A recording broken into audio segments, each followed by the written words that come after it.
नबी अलैहिस्सलातु वस्सलाम ने फरमायो क़ुरान शरीफ़ जे हिकु अखर पढ़ण ते लफ़्ज़ उनखे चइबो आहे जंहिंमें अखर गॾिजी करे हिकिड़ो लफ़्ज़ तयारु थिए। लफ़्ज़ वॾो हूंदो आहे, अखर नंढड़ो हूंदो आहे। उनजो मिसाल अलिफ लाम मीम इहे अखर आहिनि। ज़ालिकल किताबु ज़ाल अलिफ लाम काफ़ ज़ालिक इहो लफ़्ज़ थी वियो। लफ़्ज़ वॾो आहे, अखर नंढो आहे। अलाह जे रसूल फरमायो तव्हांखे हिकु अखर पढ़ण ते घटि में घटि 10 नेकियूं नी, घटि में घटि। जे तव्हांजी नियत इहा आहे त रब मूंखे इन हिकु अखर पढ़ण ते 700 नेकियूं ॾे बि अलाह 700 नेकियूं ॾींदो। उहो इन जे करे त अलाह ॾिसे थो असांजी दिलि खे, तुंहिंजी दिलि में नियत कहिड़ी आहे, तुंहिंजे दिलि में इरादो कहिड़ो आहे। जे असांजे दिलि में इरादो इहो आहे त अलाह मूंखे हिकु अखर पढ़ण ते 1000 नेकियूं ॾींदो बि 1000 ॾींदो। जे असांजी इहा नियत आहे त रब मूंखे हिकु अखर पढ़ण ते करोड़ नेकियूं ॾींदो बि करोड़ ॾींदुसि। अलाह असांजे दिलि खे ॾिसे थो, तुंहिंजे दिलि में नियत कहिड़ी आहे, तुंहिंजे दिलि में इरादो कहिड़ो आहे। ज़ालिकल किताबु ला रैब फीह। अलाह जे रसूल फरमायो हिकु अखर पढ़ण ते 30 नेकियूं। अलिफ लाम मीम बज़ाहिर इहे अखर 3 आहिनि, पर नबी अलैहिस्सलातु वस्सलाम ने फरमायो ईअं न। अलिफ में बि 3 अखर आहिनि। जेकॾहिं असां हिकिड़ो अखर हीअं हूंदो आहे अलिफ, इन खे जेकॾहिं असां उचार में लिखूं त अलिफ लाम फे अची वेंदो। अलिफ गोया के 3 अखर थी विया। त इंसान खे सिर्फ़ु अलिफ पढ़ण ते अलाह 30 नेकियूं ॾिए थो। लाम पढ़ण ते बि 30 नेकियूं, मीम पढ़ण ते बि 30 नेकियूं। त असां जेकॾहिं अलिफ लाम मीम छड़ो चयोसीं अलाह असांखे घटि में घटि 90 नेकियूं ॾिए थो। क़ुरान पाक खे ॾिसण बि इबादत आहे, क़ुरान पाक खे पढ़ण बि इबादत आहे, पर बहितर इहो आहे त इंसान पढ़े। बिस्मिल्लाह सां शुरूआति कबी आहे। क़ुरान पाक जेकॾहिं कंहिं इंसान खे नथो अचे त क़ुरान पाक खे ॾिसे, या इहो आहे त सम्झण जी कोशिशि कजे। कंहिं उस्ताद वटि वञे, या को उनजो पीउ आहे, या उनजो को पुटु आहे जेको पढ़ियलु आहे, त इन में शक ऐं शुबो न कजे। क़ुरान पाक खे सम्झण जे लाइ, क़ुरान पाक खे पढ़ण जे लाइ इंसानु गोॾा खोड़े वेही सघे थो। त हिन महीने में क़ुरान पाक नाज़िल थियो। इन्ना अंज़लनाहु फी लैलतिल क़द्र। अलाह तबारक व तआला फरमायो मां इहो क़ुरान हिन महीने में नाज़िल कयो आहे।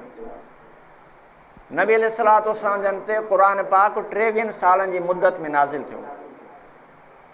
उन जी वजह इहा आहे त जेकॾहिं क़ुरान पाक हिकु ई दफ़े में नाज़िल थिए हा त पोइ जीअं इंजील ते जीअं ईसा अलैहिस्सलाम ते इंजील नाज़िल थियो हो, उते माण्हुनि एतिराज़ु कयो त असां हिकु ई दफ़े में एतिरा अमल कीअं कंदासीं। ज़बूर नाज़िल थियो दाऊद अलैहिस्सलाम ते, माण्हुनि एतिराज़ु कयो त असां हिकु ई जॻह ते एतिरियूं नेकियूं कीअं कंदासीं, फिलां कम कीअं कंदासीं। हज़रत मूसा अलैहिस्सलातु वस्सलाम ते तौरात नाज़िल थियो, उन वक़्तु बि इहो एतिराज़ु कयूं त असां हिकु ई जाइ ते कीअं अमल करे सघंदासीं। नबी अकरम सल्लल्लाहु अलैहि वसल्लम जी उम्मत ते जेको अलाह क़ुरान नाज़िल फरमायो आहे उहो 23 सालनि जी मुद्दत में।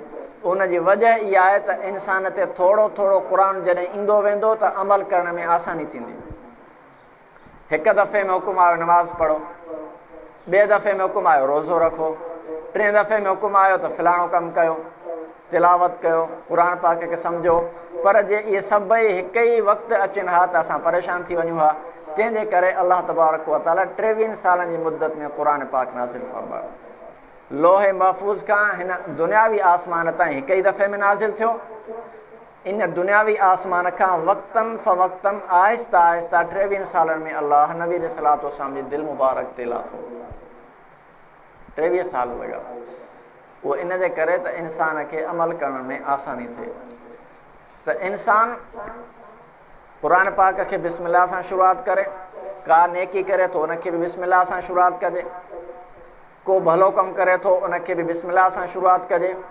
नबी अकरम सल्लल्लाहु अलैहि वसल्लम जी हदीस मुबारक आहे त जेकॾहिं को माण्हू कोई बि भलाईअ जो कमु करे थो उन में बिस्मिल्लाह नथो पढ़े, अलाह जो नालो नथो वठे, त उहो कमु बरकत खां ख़ाली हूंदा, उन में बरकत न हूंदी।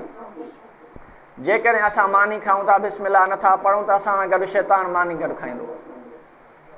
जे असां बिस्मिल्लाह पढ़ीसीं त शैतान वेझो ई न अची सघंदो। छाजे करे त हदीस पाक में आहे जंहिं शइ जे मथां अलाह जो नालो अची वञे उते न जादू असर करे सघे थो, न शैतान असर करे सघे थो, न उते चोर ऐं दहाड़ेल को असर करे सघे थो। का बि शइ उन ते असर नथी करे सघे जंहिं शइ जे मथां अलाह जो नालो अची वञे। हदीस मुबारक में आहे हिकिड़ो शख़्स मानी खाई रहियो हो। मानी खाईंदे खाईंदे खाईंदे जंहिं महिल मानी शुरू कई हुई बिस्मिल्लाह कोन पढ़ी हुई, ओ जंहिं महिल मानी बस करण वारो हुयो हिनखे यादि आई त मां त बिस्मिल्लाह पढ़ी कोन्हे। आख़िरी गिरह महिल चवे थो बिस्मिल्लाह रहमान रहीम। उन वक़्तु नबी अलैहिस्सलातु वस्सलाम जन उन साहबी सगोरे जे साम्हूं वेठा हुआ ऐं नबी अलैहिस्सलातु वस्सलाम जन मुस्कुरायो, खिली पिया। साहबनि पुछा फरमाई त ए अलाह जा रसूल, अहिड़ो को वाक़ियो थियो त कोन जो तव्हां मुस्कुरायो ऐं अवां खिलिया हुयो? नबी अकरम सल्लल्लाहु अलैहि वसल्लम ने फरमायो, मां सां जेको गॾु मानी खाई रहियो हो इन बिस्मिल्लाह कोन पढ़ी हुई, मां इनखे ॾिसी रहियो हुउसि त शैतान हिन सां गॾु मानी खाए थो। ओ जॾहिं बिस्मिल्लाह पढ़ई इन शइ जे मथां अलाह जो नालो अची वियो, हाणे शैतान उन वक़्तु उहो सॼो खाधो उल्टी करे ॿाहिरि कढियो। त बिस्मिल्लाह जो इहो फ़ाइदो आहे, जंहिं शइ जे मथां अलाह जो नालो अची वञे उन शइ जे मथां शैतान खे उहो खाधो ई हलाल नथो थिए, हराम कढी करे कढे थो। आयतुल कुर्सी बि अहिड़ी तरह आहे। आयतुल कुर्सी जंहिं वक़्तु पढ़ी थी वञे, जंहिं वक़्तु ॿुधी थी वञे, या जंहिं वक़्तु इंसानु सुम्हण महिल पढ़े थो, आयतुल कुर्सी पढ़ी करे घर खे शुकारो ॾेई छॾे।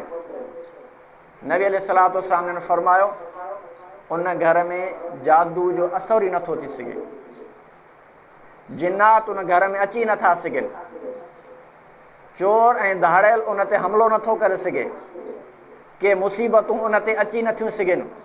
इहा फज़ीलत आहे आयतुल कुर्सी जी। त बिस्मिल्लाह में बि अलाह इनामात रखिया, फज़ीलतूं रखियूं, आयतुल कुर्सी में बि फज़ीलतूं रखियूं। हिकिड़ो शख़्स हुयो तव्हां असां जहिड़ो, आयतुल कुर्सी पढ़ी करे, धनार हुयो ॿकरियुनि जो, आयतुल कुर्सी पढ़ी करे सुम्ही रहंदो हो। हिकु दफ़ा थकल टुटल आयतुल कुर्सी न पढ़ंदे हुनखे निंड अची वई। आयतुल कुर्सी पढ़े कोन, निंड जो अची वई। रोज़ानो उन घर ते चोर चोरी करण जी कोशिशि कंदो हो। जंहिं वक़्तु हिन आयतुल कुर्सी न पढ़ी हुई उन ॾींहुं कुदरतन चोर बि घर टपी आयो। हिन खे जाग थी, जंहिं जाग थियसि त उन वक़्तु हिनखे यादि आयो त मां आयतुल कुर्सी पढ़ी कोन्हे। उन वक़्तु हिन आयतुल कुर्सी पढ़णु शुरू कई। शुरू जो कईं त घर खे अलाह 7 कोट ॾेई छॾियसि। पहिरियों कोट न हो, छो त आयतुल कुर्सी न पढ़ी हुई। आयतुल कुर्सी पढ़े अलाह हुनजे घर जी हिफ़ाज़त करे छॾी। चोर पहिरियां घर में टपी आयो आहे, दाख़िल थी आयो, हाणे जॾहिं आयतुल कुर्सी पढ़े थो निकिरे थो त ॿाहिरि हुनखे कोट ई कोटनी, निकिरी न पियो सघे। पोइ उते परेशान थियो, ॿकरियूं बि काथियूं नी, कढियूं बि वञा थो, पर काश नज़रे कोन थी जो मां निकिरां। निकिरण जे लाइ मूंखे काश लॻे थी, हिते दीवार लॻे थी, पर नज़र नथी अचे। अॻोड़ त मां हितां ई टपी आयो आहियां।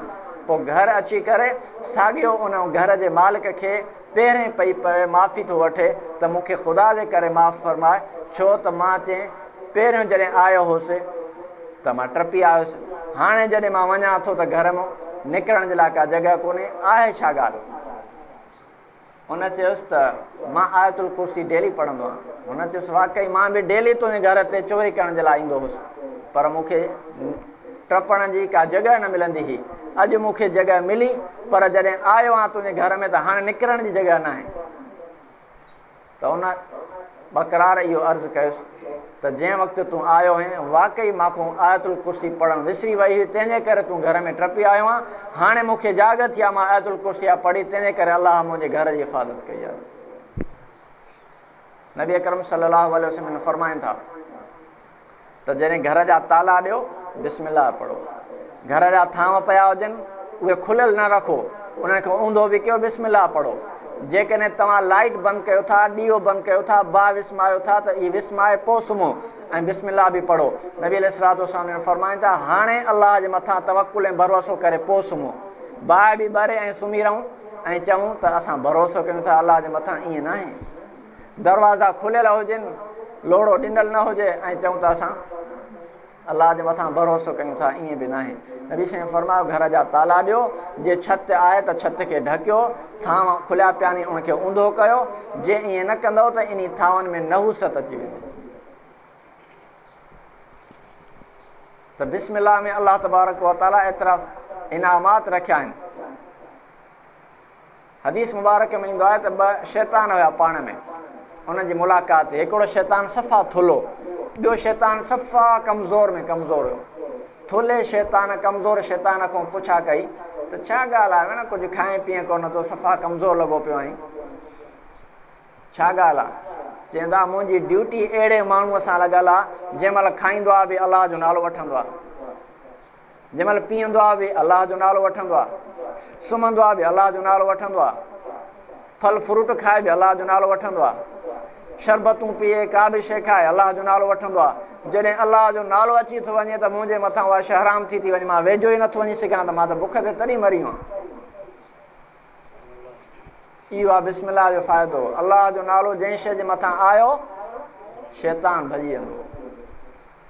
तंहिंजे करे जेकॾहिं को माण्हू पंहिंजे घरवारीअ सां हक़ अदा करे थो, उन महिल बि बिस्मिल्लाह पढ़णी आहे। असांजा कुझु सादड़ा माण्हू चवंदा आहिनि इन महिल बि बिस्मिल्लाह पढ़िजे। हालांकि हदीस मुबारक बुखारी शरीफ़ जी रिवायत आहे, नबी अलैहिस्सलातु वस्सलाम इहा दुआ असांखे सेखारी आहे। जॾहिं हक़ अदा कयो चओ बिस्मिल्लाह अल्लाहुम्मा जन्निबना शैतान व जन्निबि शैतान मा रज़क़तना। इहा नबी साईं दुआ सेखारी आहे त मिलण महिल तव्हां बिस्मिल्लाह बि पढ़ो ऐं ईअं चओ त अलाह असांखे शैतान खां महफ़ूज़ फ़रमाए, ऐं जेका असांखे रिज़्क़ औलाद ॾिनी थी, घरवारी ॾिनी थी, इनखे बि शैतान खां महफ़ूज़ फ़रमाए। नबी साईं फ़रमाईंदा जेकॾहिं तव्हां इहा दुआ घुरी ऐं तव्हां पंहिंजो हक़ अदा कयो, कुदरतन उन ई हक़ अदा करण में अलाह तव्हांखे औलाद ॾिनी, शैतान उनखे नुक़सानु न ॾेई सघंदो। त बिस्मिल्लाह जो फ़ाइदो आहे त हर कमु जेको भलाई वारो कमु हुजे उनखे बिस्मिल्लाह सां शुरू कजे। त उन वक़्तु शैतान सनड़े शैतान थुले शैतान खां पुछा कई त ॾियाल तूं छो थुलो आहे? चवंदा मुंहिंजो उथणु वेहणु अहिड़े माण्हू सां, मुंहिंजी ड्यूटी अहिड़े माण्हू सां आहे जेको न बिस्मिल्लाह पढ़ंदो आहे, न अलाह जो नालो वठंदो आहे, खाए बि ईअं, पीए बि ईअं, घुमंदो फिरंदो वते बि ईअं, बसि जेका शइ अचेसि जीअं उहो अलाह जो नालो नथो वठे मां उन ते चढ़त करे खाई थो वञासि। तंहिंजे करे मां मोटो लॻो पियो आहियां। त अलाह जे नाले में एॾियूं फज़ीलतूं आहिनि। हदीस मुबारक में आहे जेकॾहिं को माण्हू अलाह जो ज़िक्र कंदे कंदे बिस्तरे ते सुम्ही थो रहे, अलाह अलाह करे थो, सुभान अलाह चवे थो, ला इलाहा इल्लल्लाह चवे थो, अल्हम्दुलिल्लाह चवे थो, सुभान अलाह चवे थो, या क़ुर जी का तिलावत करे थो, बिस्मिल्लाह पढ़े थो, मतिलबु कोई बि ज़िक्र करे थो, इहो सॼो ज़िक्र आहे जेको मां ॿुधायोसि। इहो कंदे कंदे उनखे निंड थी अची वञे, नबी अकरम सल्लल्लाहु अलैहि वसल्लम ने फरमायो त अल्लाह तबारक व तआला इन माण्हूअ जे इन निंड खे नमाज़ बणाए छॾे थो, इन जे बिस्तरे खे अलाह मस्जिद बणाए छॾे थो। माना गोया कि इहो माण्हू मस्जिद में सॼी राति गुज़ारे थो ऐं निंड हिन जी इबादत में लिखे थी, गोया कि माण्हू नमाज़ पढ़े थो पियो। तंहिंजे करे असां बि कोशिशि कयूं सुम्हण महिल घटि में घटि अलाह जो नालो वठी सुम्हूं, असांजी दिलि बि मुनवर थींदी ऐं उनजो असरु असांजी औलाद ते बि थींदो। बुज़ुर्गनि लिखियो आहे जेकॾहिं का औरत पेट सां आहे, उनजे पेट में ॿारु आहे, जहिड़ो कमु कंदी, मिसाल जेकॾहिं का औरत आहे पेट जे दौरान नमाज़ पढ़े थी त उनजी औलाद बि नमाज़ पढ़ंदी, जेकॾहिं उहा औरत तिलावत करे थी उनजी औलाद बि तिलावत कंदी, जेकॾहिं उनजी उहा माउ जॾहिं उनखे पेट में ॿारु आहे उन वक़्तु इहा औरत नेकियूं करे थी, तिलावत करे थी, ज़िक्र अज़कार करे थी, उनजो असरु अलाह उनजी औलाद में ॾिए थो। उनजो मिसाल ॾियां, असां जॾहिं माउ जे पेट में आहियूं त असांजी अमड़ जेका ख़ुराक खाए थी उहा असांजे ॿार खे मिले थी, उहो वास्तो आहे दुन जो, दुन जे वास्ते अलाह ख़ुराक ॾिए थो। त अहिड़ीअ तरह जेकॾहिं का औरत नमाज़ पढ़े थी त उहा ख़ुराक बि अलाह उनजे ॿार में रखे थो। तंहिंजे करे असां कोशिशि इहा कयूं त असां अलाह सां तालुक़ु रखूं, उन तालुक़ में मज़ो ई मज़ो आहे, उन तालुक़ में अलाह अनवारात ऐं तजलियात ॾींदो। जॾहिं असां तिलावत कंदासीं, हिकु दफ़ो तिलावत कंदासीं असांखे ॿियो मज़ो ईंदो, ॿियो दफ़ो कंदासीं अञा वधीक मज़ो ईंदो, टियों दफ़ो उनखे जीअं तिलावत कंदासीं अञा टियों मज़ो ईंदो। त इहो अलाह तबारक व तआला सिर्फ़ु इन क़ुर पाक में ख़ुसूसियत रखी आहे, कंहिं ॿिए किताब में न आहे। नबी अकरम सल्लल्लाहु अलैहि वसल्लम जन जॾहिं नबी थिया हुआ, अलाह तबारक व तआला नबूवत जे मनसब ते उनखे सरफराज़ फ़रमायो हो।